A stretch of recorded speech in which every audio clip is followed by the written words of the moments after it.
Kalau kamu lihat penyelam ni, semakin jauh dia menyelam ke dasar laut, dia akan rasa dada dia sakit dan dia susah bernafas. Dia juga terpaksa pakai pakaian yang khas. Ini semua disebabkan oleh tekanan yang dikenakan oleh air laut ke atas badan dia. Contoh kedua, pernah tengok tak orang simpan makanan dalam plastik yang di-vacuum? Makanan ni boleh tahan lama. Tak perlu gunakan alat untuk vacuum ni, kita boleh gunakan tekanan air saja untuk lakukannya. Ini pun satu contoh. Apa anda rasa jika anda letakkan jari anda pada muncung pilih air yang sedang mengalir? Aktiviti 1. Masukkan air ke dalam beg plastik dan tebuk lubang pada beberapa bahagian menggunakan jarum. Picit beg plastik secara perlahan daripada atas. Pemerhatian, air memancut dari semua arah dengan laju yang sama. Kesimpulan, tekanan cecair bertindak ke semua arah. Di sini ada satu aktiviti yang dicadangkan oleh buku teks, iaitu menggunakan sebotol air. Kita buatkan 3 lubang pada kedudukan yang berbeza. Kemudian kita masukkan air ke dalam botol berkenaan. Sementara itu kita tampal dulu lubang ini dengan cellophane tape. Nanti bila kita cabut keluar cellophane tape ni, air akan keluar serentak dari botol ini pada tekanan yang berbeza. Jika inilah permukaan air, maka jarak ini kita katakan sebagai kedalaman. Anggapkan dia kedalaman yang pertama. Jadi air akan keluar. Maka jarak pancutan ini akan mewakili tekanan. Perhatikan jika kedalamannya kecil, tekanannya rendah sebab jaraknya pendek. Jarak pancutan air dari botol. Kalau kita gunakan kedalaman yang besar, contohnya dari lubang yang ketiga ni, H3, kita dapati jarak pancutannya jauh. Dan bila kita ukur dari botol, jarak pancutan yang besar ni akan menggambarkan nilai tekanan yang besar.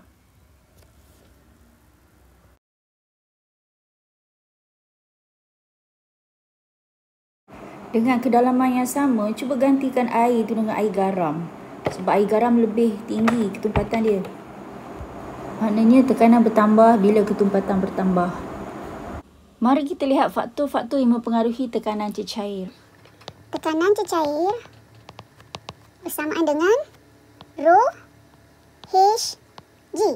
Ada orang sebut rho GH, ada orang sebut H rho G. Jadi kita lihat rho apa, H apa dan G apa. Rho ialah ketumpatan cecair dalam unit kilogram per meter cube, meter padu. H ialah kedalaman dalam unit meter. Dan G ialah nilai graviti dalam unit meter per saat per saat. Alat faktor, kita selalu dengar 6 tu sebenarnya adalah datang daripada 2 dengan 3 didarabkan. Jadi itu yang kata faktor ni.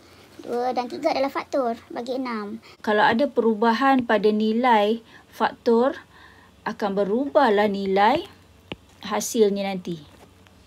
Bentuk bekas bukan faktor mempengaruhi tekanan ya. Sebab dalam senarai ni tak ada pun disebut bentuk ataupun saiz. Ini buktinya semua paras dalam gambar ni nilai levelnya sama. Luas tapak yang berbeza tidak mempengaruhi tekanan ya. Contohnya kalau kita ada satu titik di sini di dasar kolam ini, luasnya berbeza tetapi nilai tekanannya tetap sama kerana kedalaman permukaan air itu sama. Dan arah pancutan juga tidak mempengaruhi nilai tekanan. Ini permukaan yang sama, arah saja berbeza, nilai tekanan ini serupa sahaja. Dalam senarai faktor, tak disebut pun tentang saiz, tak disebut pun tentang bentuk. Maknanya bentuk bekas tidak mempengaruhi nilai tekanan dalam cecair.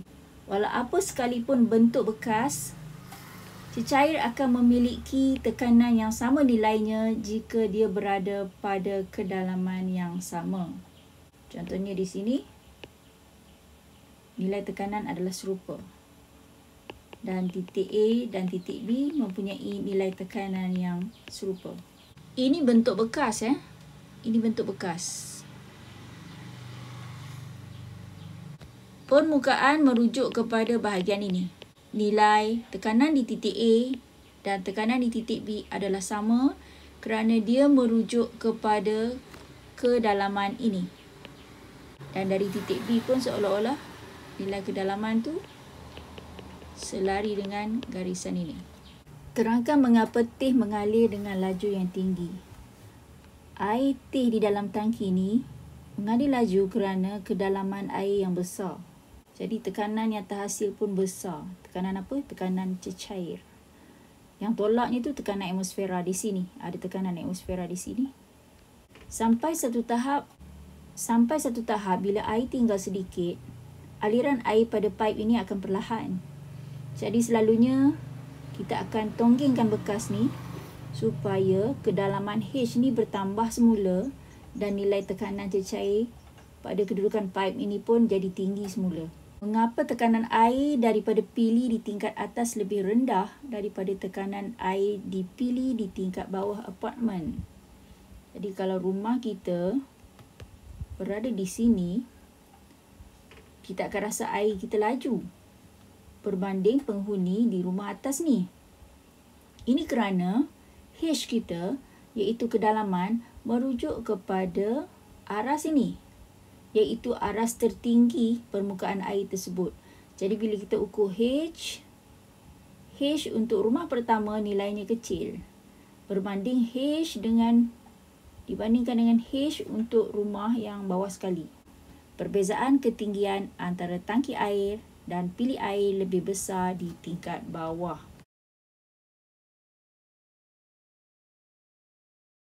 Sebab itulah tangki air di taman perumahan diletak di tempat-tempat yang tinggi. Rajah menunjukkan sebuah silinder yang mengandungi minyak. Tekanan sama dengan H, darab dengan ketumpatan, darab graviti. Kita kena ingat H ialah jarak daripada titik X ke permukaan air. Jadi jarak yang diberi di sini ialah 2.6 meter tu jarak sampai ke dasar. Kita kena tolak dengan jarak titik X dari dasar kolam. Jadi akhirnya yang tinggal hanyalah 2 meter sahaja.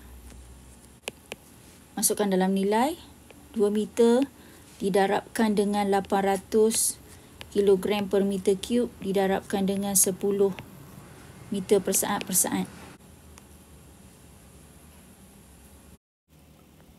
Aplikasi tekanan cecair dalam kehidupan. Kedudukan tangki air di rumah. Tangki air biasanya diletak di ruang antara silin dengan bumbung.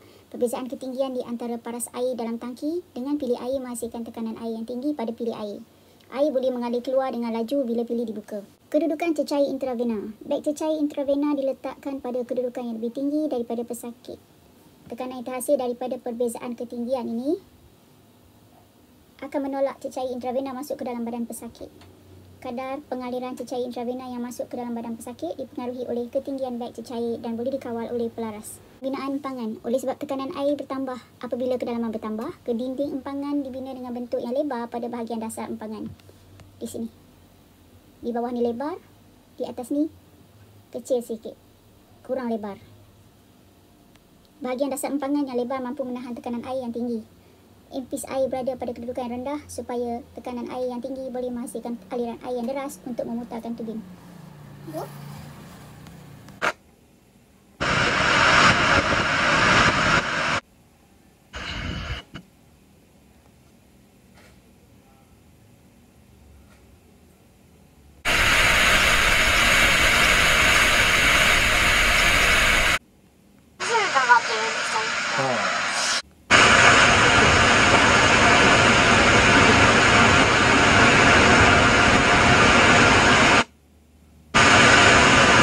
Sifon digunakan untuk memindahkan air dari kawasan tinggi ke kawasan rendah.